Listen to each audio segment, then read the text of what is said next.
Good morning, I'm Morgan Donner, and today's video is about how to make a bodice mock-up with boning to test out your pattern. I put out a poll for what project you guys might like to see next, and the 16th century style bodice mock-up won by a relative landslide, so I decided I'd go ahead and put that out. Great thing is, I'm going to show you how I went about making the mock-up.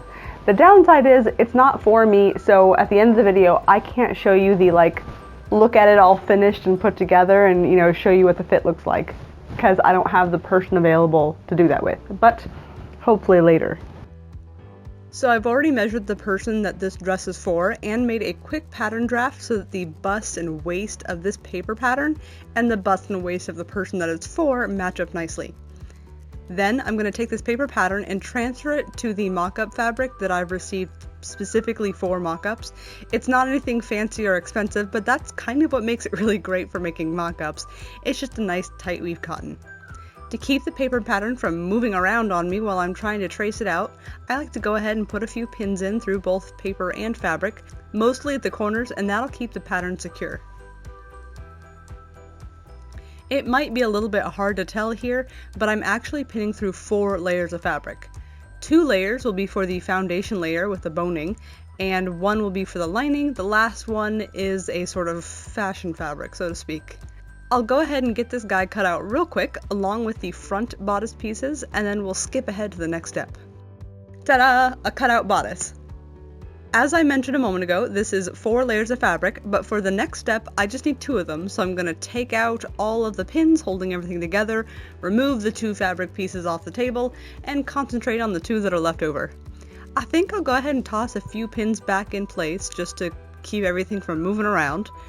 To make the boning channels, I'm going to use my ruler to mark out even widths across the body, starting from the center front and moving backward. If you're using very thin boning, you might want these lines to be very close together. If you're using a thicker one, obviously you want them to be a little bit bigger. Whatever the case, make one set of marks across the top, and then do another row of marks on the bottom half of the bodice, and then a quick line connecting those two, and we have some lovely channels to follow on our sewing machine. I've added some pins to the top here to remind myself where I'm going to be putting the bones later and what channels I don't need to worry as much about making sure that it's big enough for the bones. To sew the channels, I just follow along the pencil lines that I've already made. You could use a really large basting stitch here if you'd like, since that would make it go really fast. But the downside of going fast, of course, is that you're not as in control of where your stitching goes, so you might accidentally kind of veer off course. Just be careful if you end up doing that. If you want, you have a couple different ways that you can sew these channels. You can either do all of them from top to bottom, as you see here, and you have to cut a bunch of thread at the end, and that's kind of annoying. Or what I'll sometimes do is sort of like a zigzag, up one side, down the other, up and down and up and down and up and down. It wastes less thread, although it's a little bit more troublesome to sort of maneuver the bodice around the machine over and over. So use whatever method best suits your project. Once the channels are done, I'm going to sew a quick line across the top row. That way, when I start inserting boning, it doesn't just fall right out the other end. For bodice boning, I mostly use industrial size zip ties. They're these really big plastic strips that you can get in most hardware stores. They're a nice compromise between relatively strong and yet also kind of bendy, not super rigid like steel. They're very easy to cut on your own, you don't need any special tools, and you can source them from local stores for the most part, and zip ties are pretty cheap. So for anybody that's making clothing as a hobby, these hit a lot of those really nice marks. To clean up the ends, I like to cut off the sharp corners, and then normally I would go ahead and file or melt the ends a little bit, but this is just a mock-up, so I'm skipping it. Cutting's good enough. Our first 2 bodice pieces are finished with the boning step. You can see here that I'm not done very close or dense boning. There's maybe an inch between each channel.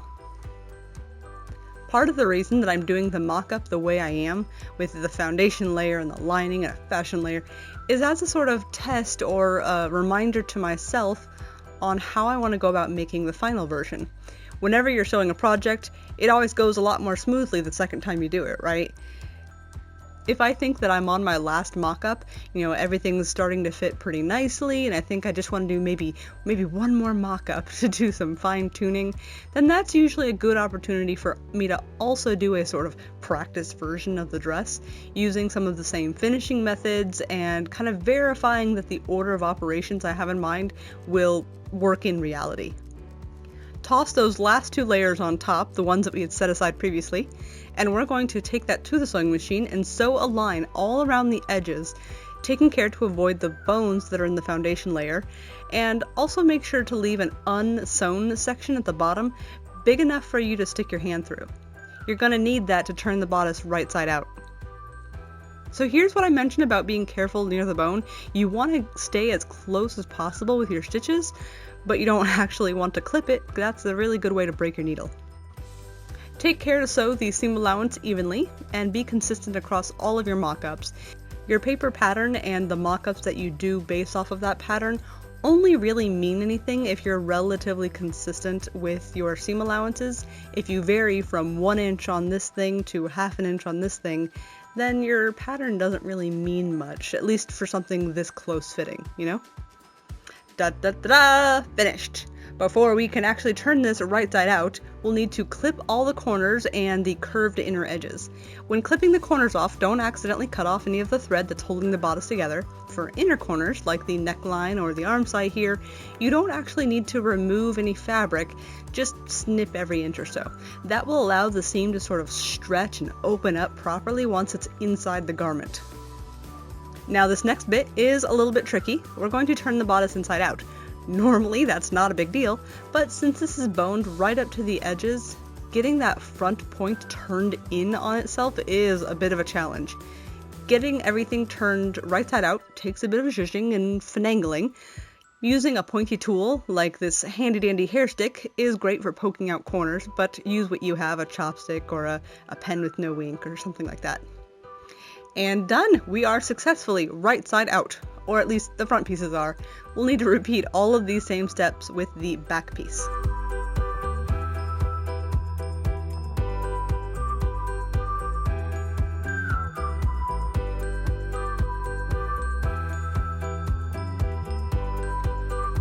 You may have noticed previously that I did not sew the last part of the bodice strap, so the ends are still loose. That means I need to sew the ends together now. I've sewn the first 3 layers of the straps, so there's currently a total of 6 layers of fabric in the seam, and after I open the seam allowance here and it's smoothed down, I can pin the lining over it. The first lining will just lay down on top, and the second lining will fold neatly over the first. Whip stitch everything down, don't worry about it being too terribly neat and tidy. It's still a mock-up even if I'm being weirdly completionist about it. To finish things up, I need to close these openings at the bottom. A little bit more whip stitching will take care of that.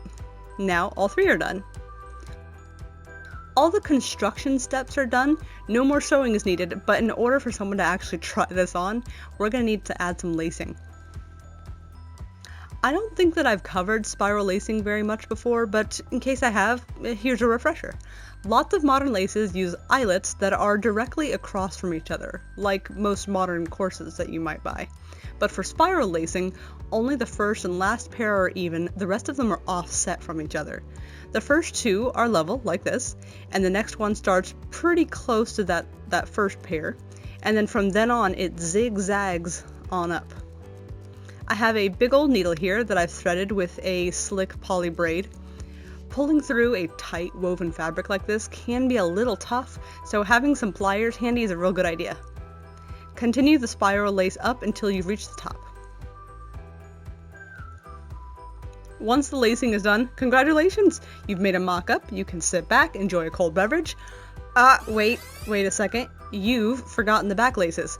Flip the bodice over, lace up those last 2 openings. Now you're actually done.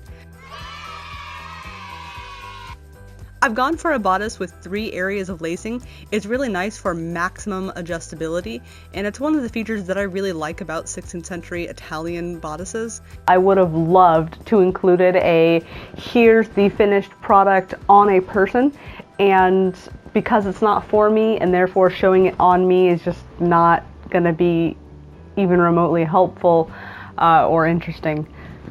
I decided, you know what, let's just show her on the mock-up. And if you are doing your own fitting at home for a bodice, then you're gonna need to put it on and see what areas it affects you. Seeing how it affects the person I'm making it for might be interesting and useful, but at least this will get you started, right? I hope you guys enjoyed watching me make this sort of almost finished sort of mock-up, and yet I'm not quite ready to use the final materials bodice. If you are interested in seeing more, I will be posting more of the project as we go along. However, because it's involving fittings with another person who doesn't live near me, it will probably take a few weeks or maybe even months before I get to the next part, but it'll be here eventually. I'll put it all in a playlist together. It'll be great. But for right now, how to make a mock-up.